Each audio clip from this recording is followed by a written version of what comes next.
প্রতিদিন ৮০ থেকে ১০০ জন মানুষের ইফতারির ব্যবস্থা করা হয় এই মসজিদে।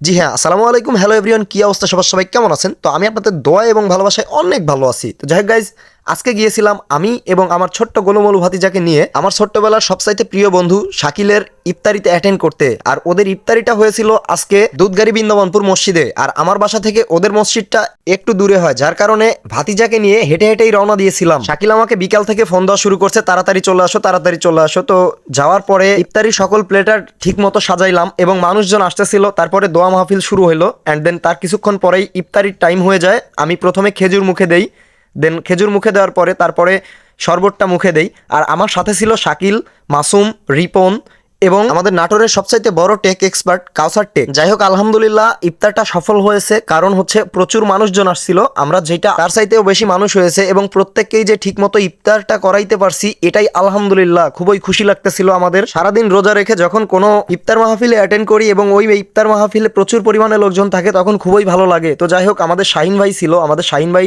সবাইকে পরিবেশন করতেছিল। আর এই যে আমাদের সাথেই আছে আমাদের মোটু, রিপন মানে কিম জং উন। আমাদের আশেপাশে যতগুলো ইফতারির আইটেমের রান্না হয় সকল কিছু এই রিপনের হাত দিয়ে হয়। আমি খাইতে বসবো আর তেজপাতা থাকবে না, তা তো কখনো হইতেই পারে না। আমি যখনই খাইতে বসবো তখনই তেজপাতা থাকবে। আর এই যে আমাদের শাহিন ভাই, সবার খাওয়া শেষে উনি গাবলা নিয়ে বসে পড়ছে। তো যাই হোক, আজকের মতো এ পর্যন্তই। সবাই ভালো থাকবেন, সুস্থ থাকবেন, আল্লাহ হাফেজ।